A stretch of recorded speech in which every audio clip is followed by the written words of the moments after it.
the hot summer of 1666, the city of London was consumed by a great fire. 13,000 houses were destroyed. 89 churches were incinerated. 80% of the building stock was erased. No other city had burned like this since Roman times. The story passed down to us says the fire was an accident, started in a bakery in Pudding Lane. That Mr. Fariner, the royal baker, had left some embers still burning near his ovens. That London's wooden buildings were a tinderbox, fanned by unseasonably hot gales. Poor Mr. Fariner. It was all a terrible accident. But that wasn't how it appeared to Londoners at the time. From the very beginning, Londoners were convinced that this was a deliberate attack. And from the very beginning, they wanted to know who done it. Prejudices run like viruses in the human body. They can appear to lie dormant for periods and then suddenly flame up and spread. But the Great Fire turns what is a kind of low-level, flickering suspicion into a bonfire. It's almost natural to try to blame somebody for it. And who can you blame? You pick a foreigner. People become incredibly violent. It is mob rule. Mobs beat them, they tried to lynch them, they arrested them, until it wasn't safe to be a foreigner in London.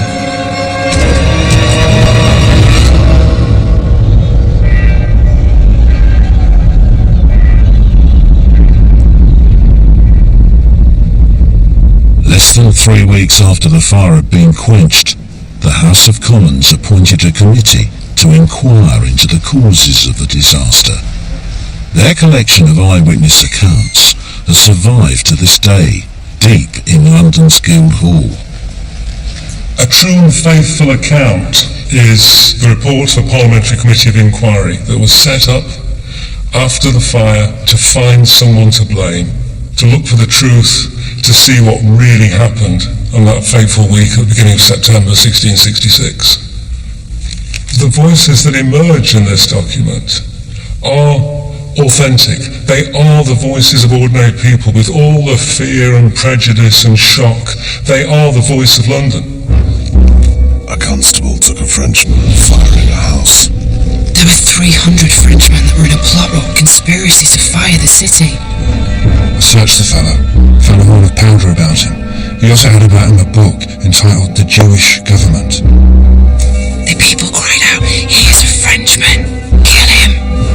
I apprehended a walloon with an instrument filled with gunpowder. There were 2 more of the same nation in his company. The picture that emerges from this inquiry is of a people that are out for vengeance. They want the truth, they want to know who has destroyed their city, and they want justice.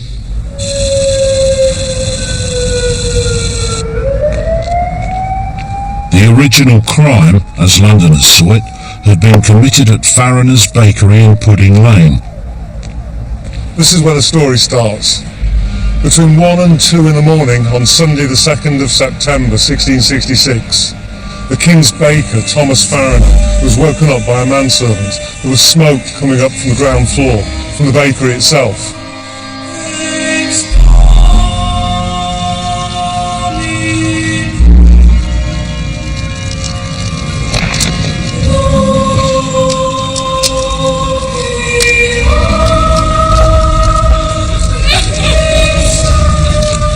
When they tried to get down the stairs, they couldn't. They were beaten back. Thomas, his daughter Hannah, his son and a manservant were forced to clamber out onto a windowsill.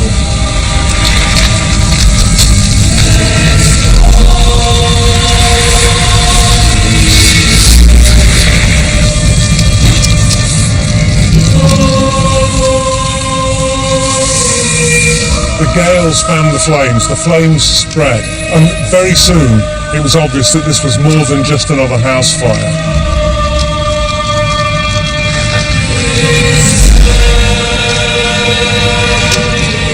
The parish constables called out the Lord Mayor, Sir Thomas Bloodworth, a representative of the Vintners Company, and really the man in charge of the City of London. His first reaction, the words that put him in the history books, were, "A woman could piss this fire out."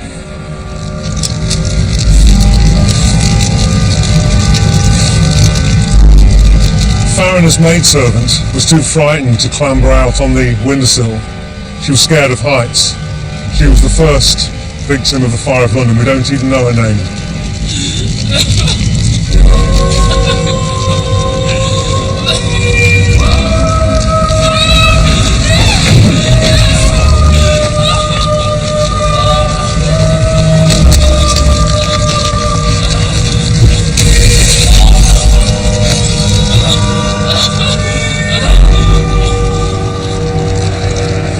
To the frightened and confused people of London, the start of this fire looked anything but accidental. It's broken out at the wrong time in the wrong place. It's broken out in the early hours of the morning.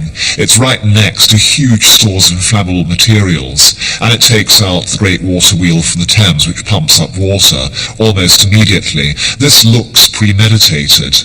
And because it's been lit at just the wrong moment in terms of weather, that also looks like a terrorist act. Pudding Lane was a perfect location to set a deliberate fire.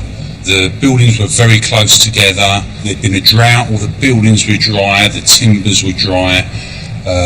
It was up a hill, so you'd have a natural draft coming up that hill to help fan the flames.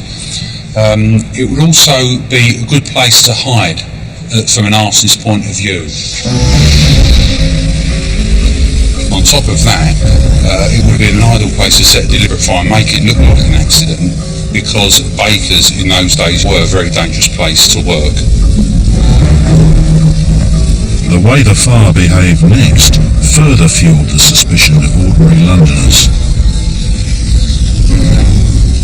Well, Thomas Middleton was standing down near Three Cranes Walk, I believe, and was looking up towards the northeast of the city, and he witnessed fire which appeared to be just erupting from inside buildings.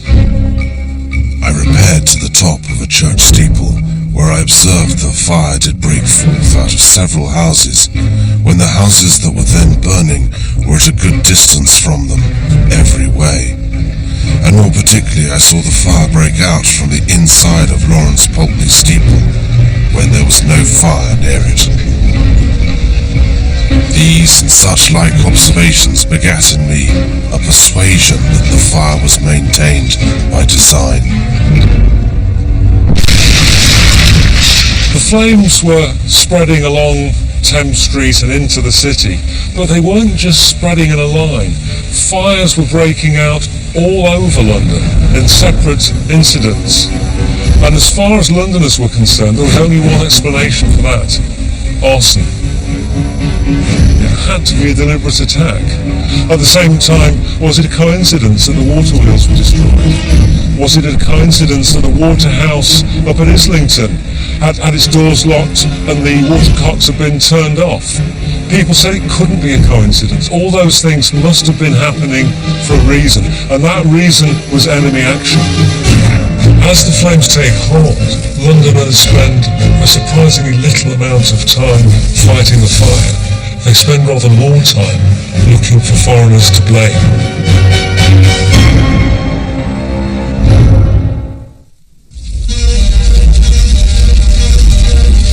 Day 2 of the Great Fire, and 1,000 houses in a square mile had burnt. The ports were closed, and word spread that a foreign army had landed to take advantage of the vulnerable city. The subsequent parliamentary inquiry into the fire reveals that it started in Pudding Lane. But nobody blamed the baker for accidentally causing it. It was, as they saw it, an attack by foreign enemies, and one community was a prime suspect above all others: the Dutch. The The Dutch were miles and miles ahead of any other nation. Amsterdam was considered the capital of the world. The Dutch language was considered a world language, and English just as a second-rank language, derived from the Dutch. Economically, the country did extremely well. The Dutch and the English were each other's necks as two Protestant countries because of the trade routes, and increasingly because of the colonial trade routes, because that's where all the money was made. By the summer of 1666, commercial rivalry had erupted into open warfare.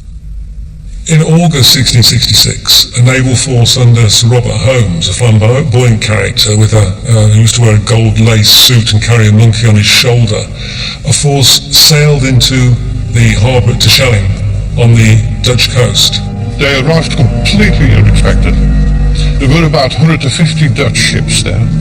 It attacked Dutch commercial navy, more or less destroyed most of the ships, entered the islands, emptied the warehouses, and set fire to houses, committed atrocity, and killed many people. Even in the brutal 17th century, this was a terrible thing to do. But back in London, it was seen as an enormous victory. And people danced in the street. Sir Robert Holmes's bonfire, as it was called, and people lit bonfires in London to celebrate our victory over the Dutch. So, when a couple of weeks later the fire broke out, it was only natural that everybody thought the Dutch had got us back. It was a retaliatory strike. The rumour that went around quite quickly, it was that the Dutch had taken deliberate revenge on the English by setting fire to London. Suspicions about Dutch vengeance surfaced in the parliamentary inquiry. A Wiltshire farmer testified about an ominous threat he'd heard in the days before the fire started. You are brave, Blage. You made bonfires lately forbidding the Dutch. But since you delight in bonfires, you shall have your bellies full of them. If you live 1 week longer, you shall see London, as sad a London as ever it was since the world began. Lady Hobart, who lived in Chancery Lane, wrote to her country cousin and said, "Poor London is burnt down. It began in Pudding Lane as a bakery where a Dutch rogue lay." No Dutch rogue had been found in Pudding Lane, but by Monday lunchtime, the Lord Chancellor reported that it was the universal conclusion the fire had been started and was being spread by the Dutch, that there were plenty of suspects to choose from. There were bakers, there were brewers, there were haberdashers, they were in the textile industry, the whole silk industry is part of it. It was a whole range of professional jobs and skills they brought with them to England. The fire was only a day old, and so had not reached Westminster, but he was travelling at 30 yards an hour in that direction. Here, a Dutchman was raising suspicion.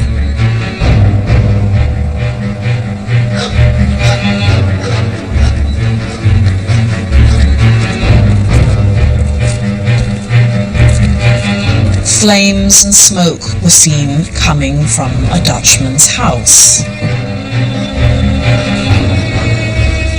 This was the house of Cornelius Rietveld, and Cornelius Rietveld was a baker. Cornelius Rietveld had lived in London for more than a decade, lying low, fitting in, raising a young family. With 5 children under the age of 11, Rietveld was an upstanding member of the Dutch Church. But as the fire raged, he no longer looked so innocent.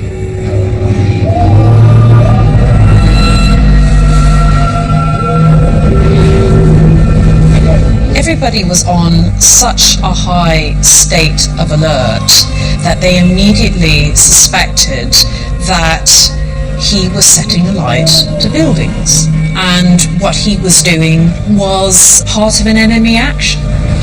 The average Londoner's attitude towards aliens is mixed. In good years, aliens are funny and foreign and entertaining. They have slightly peculiar clothes and strange accents, and they can be laughed at in the street or simply ignored. When times get tense in terms of religion, economy, politics, society, booting the foreigner is a great first resort when nerves start to break. Cornelius was saved by a passerby. He was taken for his own safety and put in a prison cell where nobody could reach him. Well, you never know, but his life might have been saved. Londoners were divided on the subject of immigration. Many welcomed a new industrious workforce.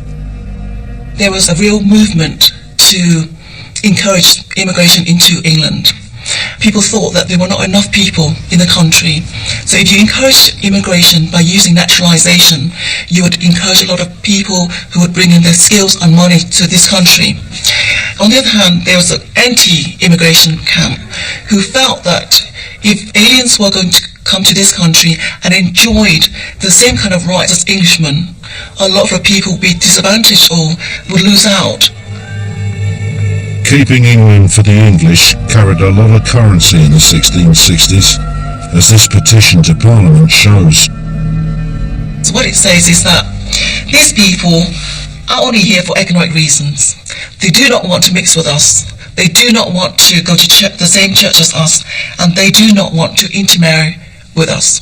The documents summed up by saying that aliens should not be naturalized because, as they put it, these gentlemen will be only summer birds amongst us.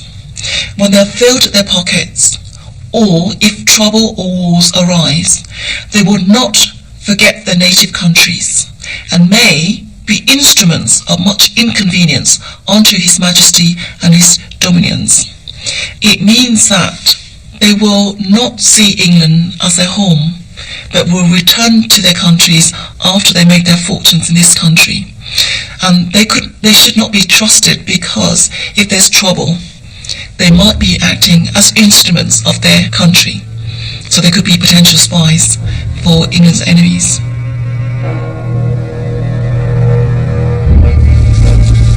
As the growing fire engulfed thousands more homes, one Dutch family was arousing exactly this kind of suspicion. In Lime Street, so close to the Eastern Front line, they hastily removed their possessions. Lime Street at a particular time we're speaking was a very, very rich area. These were the successful immigrants, the financiers, the scientists, some artists lived there, and it was an area where many of the leading minds in the immigrant community would come together. Johan van der Merch and his wife Alida had lived in Lime Street for 12 years. They'd made a fortune in the cloth and haberdashery trade. Alida's brother Peter and his new wife Jane lived just a few doors down.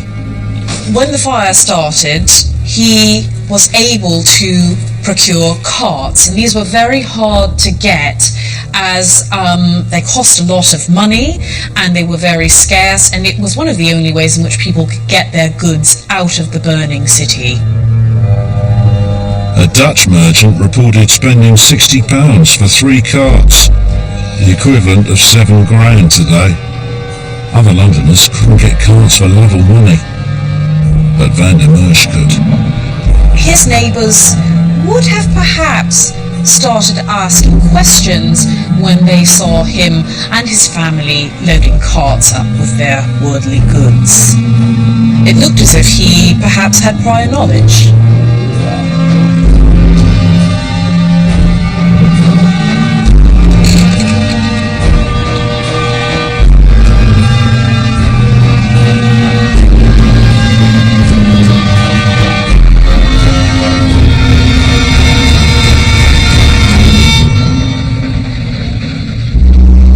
Dark days, the ties that normally bound one neighbour to another were broken.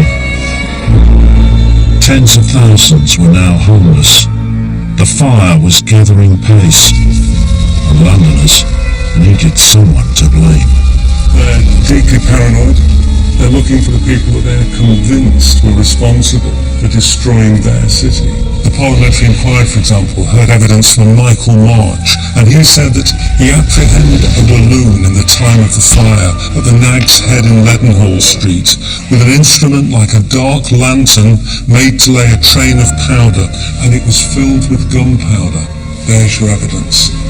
But an awful lot of foreigners haven't heard the rumours, and so they are out on the street trying to fight the fire, trying to get their goods away, or simply trying to see what's going on, and that immediately makes them vulnerable if there is somebody half crazed in a crowd nearby.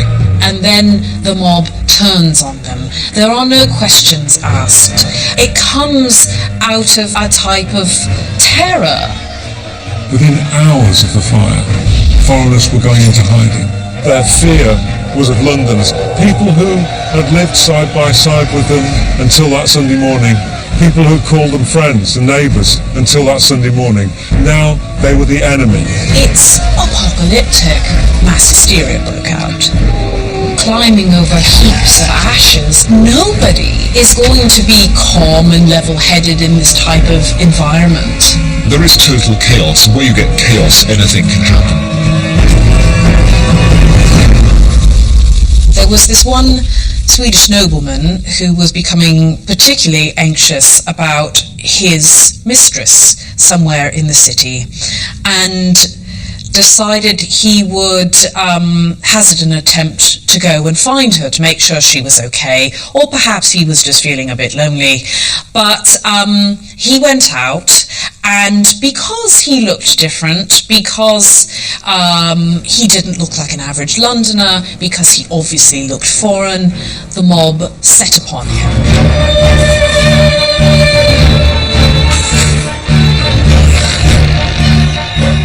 Lynchings give you an insight into the mindset. They were just panicking. It was fanatical.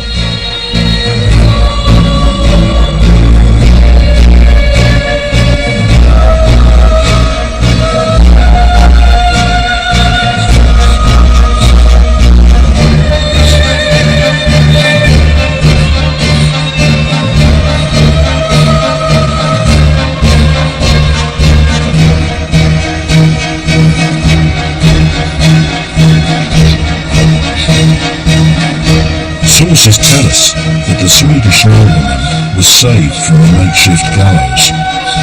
But could Londoners, witnessing the destruction of their property and their fundamental way of life, be saved from themselves?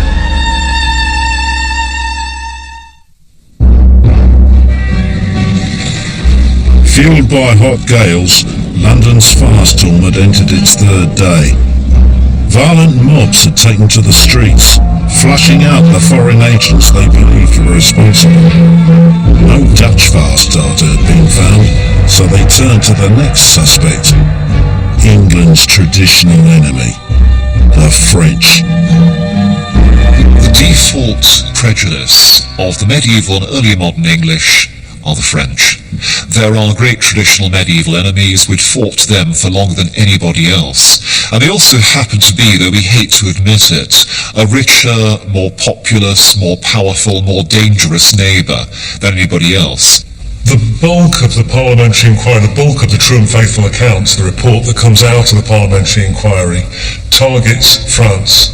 So, for example, Mrs. Elizabeth Styles informs Parliament that in April last, in an eager discourse she had with a French servant, he replied, "You English maids will like the Frenchman better when there is not a house left between Temple Bar and London Bridge. This will come to pass between June and October." The most suspicious Frenchman of all at this time was a man by the name of Monsieur Belland. Monsieur Belland was a firework maker for the king. Of course, he works with gunpowder and all sorts of incendiary things. Well, naturally, the eye of suspicion is going to fall on him.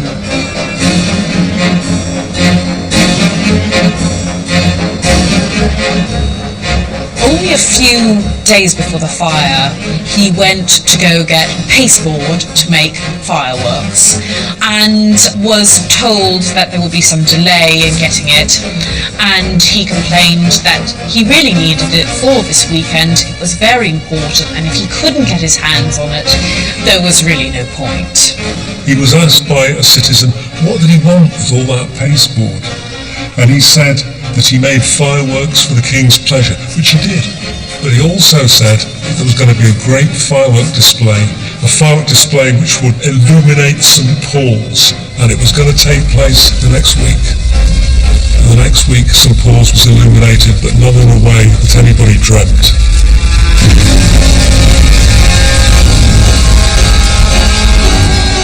Suspicion of the French went beyond politics and war.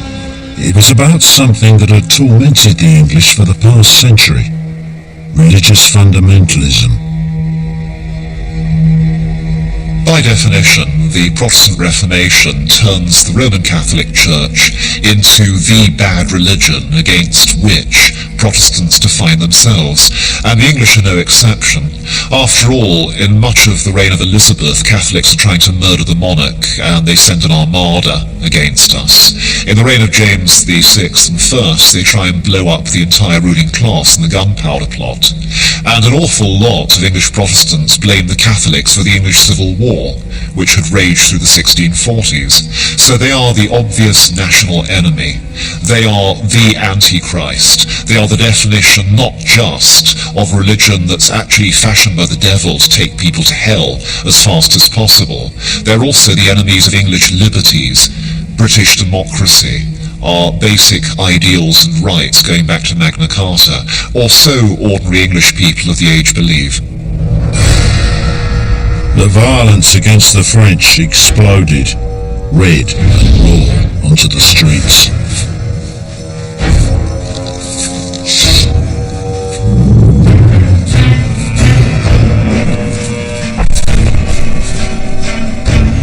There was talk of arsonists all over the city.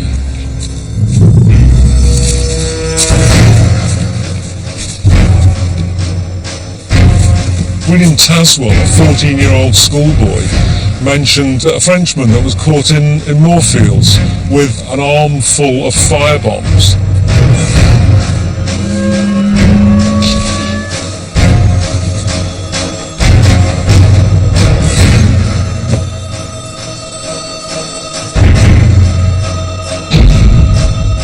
There were actually tennis balls. Young William Taswell talked of how he saw a blacksmith walk up to a Frenchman in the street and strike him across the head with an iron bar. And he still remembered, 60 years later, he remembered how that poor man fell into the gutter and the blood streamed down around his ankles. Meeting a Frenchman walking along the street, I could not help seeing the innocent blood of this exotic flowing in a plentiful stream. There's a horrible kind of casualness about the way in which London rage against foreigners suddenly explodes with the fire burning.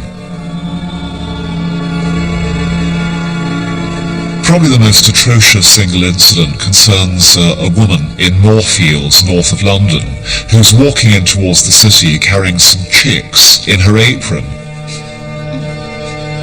Some maniac gets the impression that these are fireballs. A mob runs towards her, the chicks get away, so she can't actually show them and explain what's really happening, and they beat her savagely and cut off her breasts.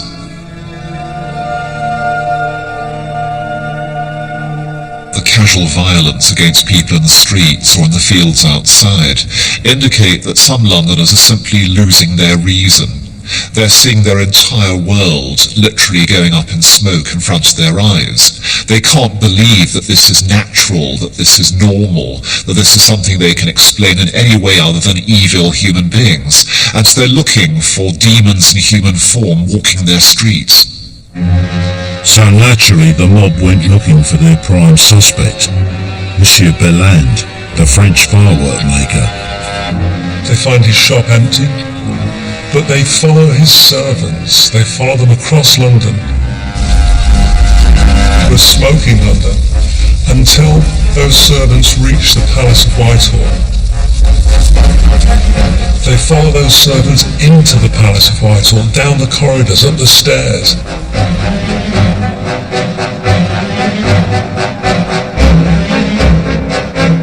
And suddenly, old Monsieur Bellon himself pops his head out and says, "What are you doing here? What are you doing here? I'm not under arrest here. I'm not the criminal, nor is my son." He says, "We are no common prisoners, but lodged here to prevent us from the rage of the common people."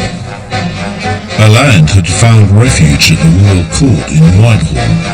It turned out the king and his brother, the Duke of York, had been protecting foreigners, and Catholics in particular, from London's rage.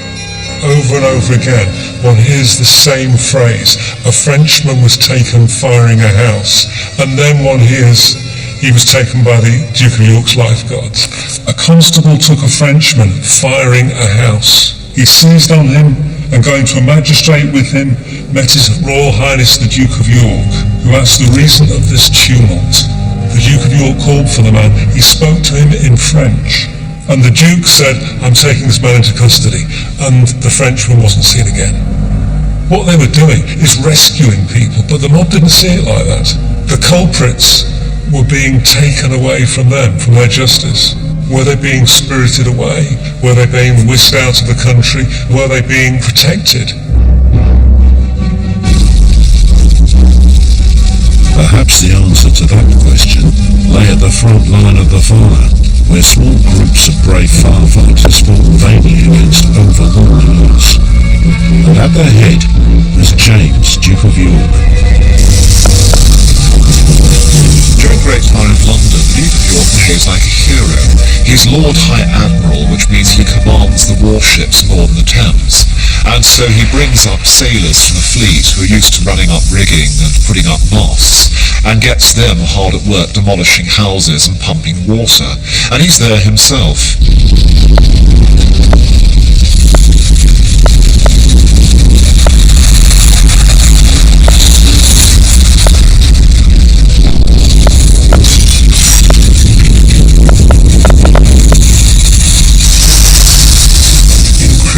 The Duke of York used his lifeguards as snatch squads to rescue these hapless Frenchmen, to whisk them away. Of course, what that did, it increased the mob's suspicion. But before the mob could investigate this royal treason any further, news arrived from the East End. News that would vindicate the mob's base instinct. Just as the mob violence started to subside a little, a young watchmaker called Robert Hubert was caught in Essex trying to get out of the country. He was brought before a magistrate and he said, "I did it. It was me. I started the fire of London."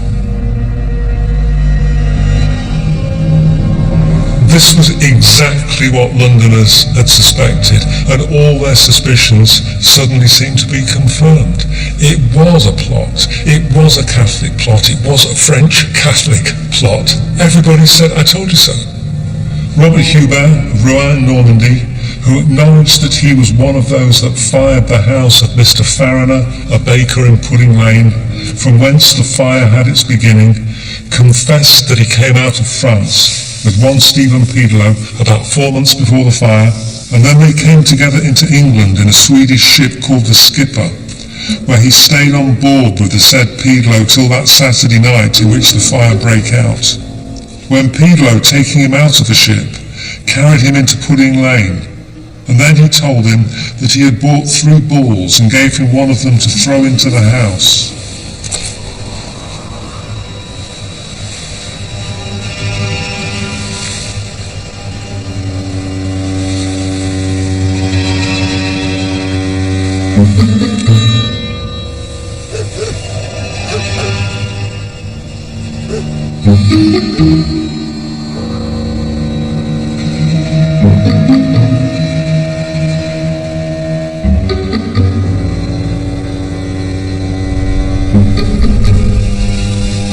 And then he did the fact, which was that he put a fireball at the end of a long pole and, lighting it with a piece of match, he put it in at a window and stayed till he saw the house in a flame.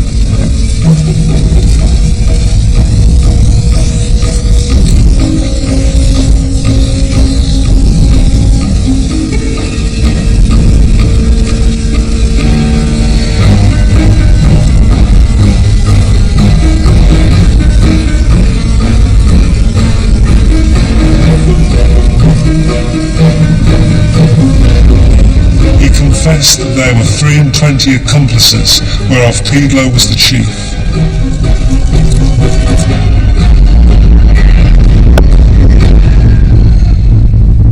Hubert's confession was just what Londoners had suspected. It implied a serious, well-organised plot. But his claims had to be investigated. Hubert's jailer, John Lohman, instructed the watchmaker to show him the scene of the crime.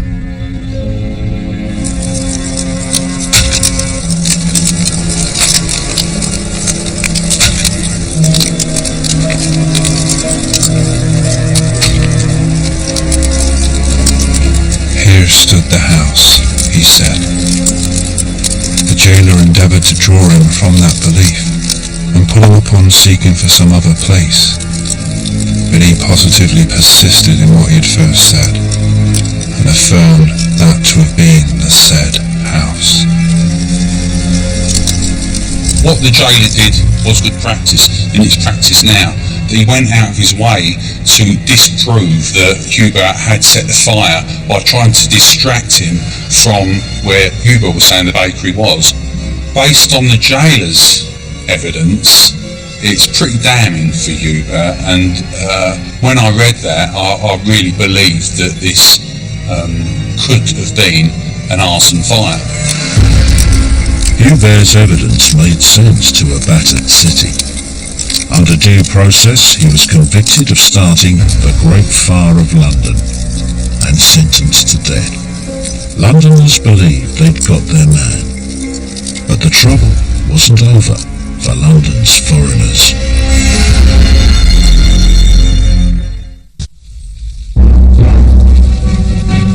Over 3 days and nights, the fire had grown so immense that it had leapt across the city walls to the west. Nearly 13,000 houses burnt. London was now in the eye of a perfect firestorm that threatened everything within its reach. Because of the prevailing winds, the fire moved westward, but it crept to the east as well. And creeping to the east meant that it crept towards the Tower of London. Had the flames reached the tower, there'd have been the greatest explosion in the entire early modern period, because the tower is the magazine of the nation. It's where the munitions to arm the armed forces are kept. So that had those great piles of combustible material gone up, it would have been like an atomic bomb. A vast number of dispossessed people pitched up in places like Islington and Highgate, where they could sit and watch the fire on the horizon in kind of tent cities, sitting there completely shocked by what had happened, covered in ash, miserable, terrified. The Dutch families of Lime Street had joined this mass exodus, fueling suspicions about where their true loyalties lay.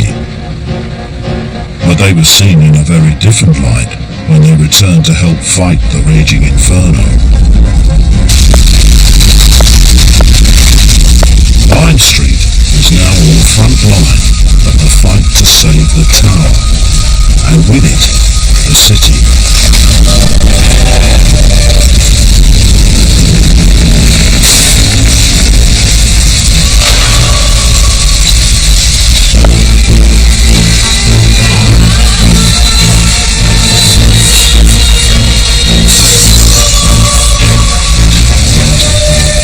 When it became obvious to Van der Merwe that his house could not be saved, or not completely saved, he used one of the few tools available to him, the the fire hooks to bring down part of the house to try to stop the flames going further down the street.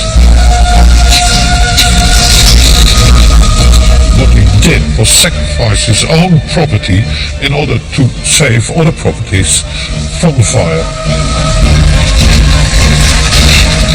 Now, anybody that would do that has got to be, in the highest public spirit, a hero, because those actions certainly stopped the fire spreading, so it was a very, very selfless act.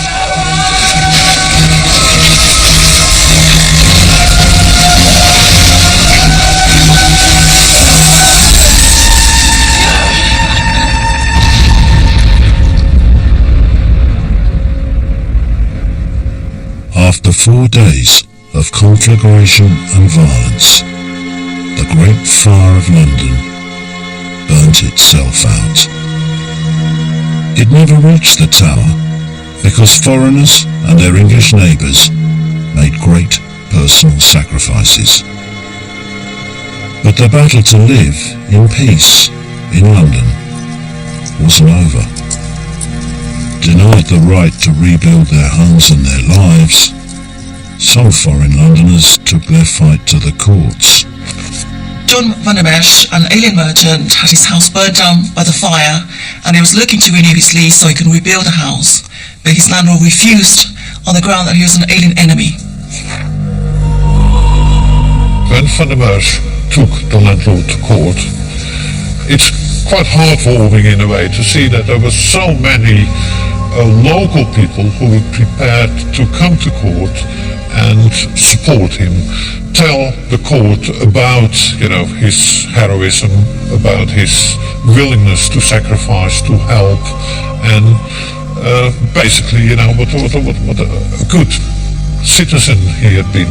The city, I think, was very clever in a way. Johann van der Mesch wanted the lease, and so they gave him the house he wanted, but they also gave him another, demolished house on the condition that he would rebuild a better house in its place. London needed every single penny they could find, and it's interesting that so many of the rich immigrants, and the rich in general, but the immigrants in particular, were willing to help in the actually rebuilding of London. Johann van der Mesch died 3 years after the Great Fire, but the city gave his brother-in-law, Peter van den Anker, an even greater reward. In recognition of his great contribution to the rebuilding of the City of London, he was given the freedom of the city, and the cost were paid for by the city as well. So I think this was important because it's an ultimate sign of acceptance into London society.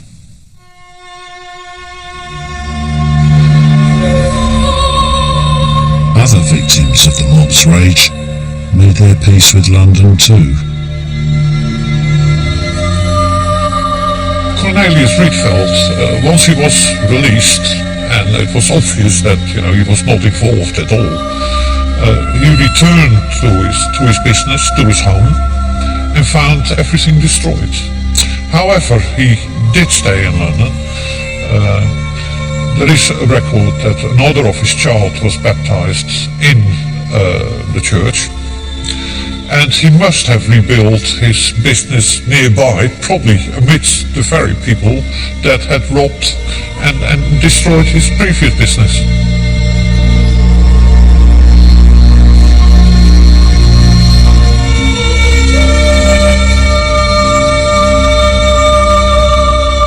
So that London would never forget the destruction of the Great Fire, a monument was built near Pudding Lane, where the fire started. The monument, it's always called just the monument, but it's not only a memorial to the fire of London, it's a memorial to the men and women who helped to save London, and more importantly perhaps, the men and women who helped to rebuild London. But the monument also became a focus for London's righteous anger, to remind Londoners of the foreign enemies in their midst.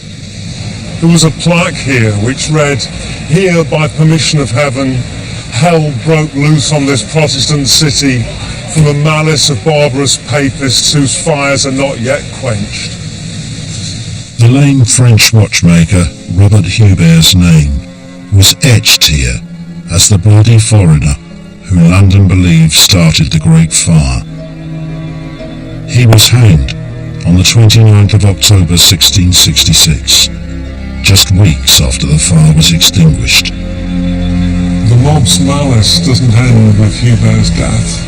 According to the Venetian ambassador at least, Londoners tore Hubert's corpse limb from limb.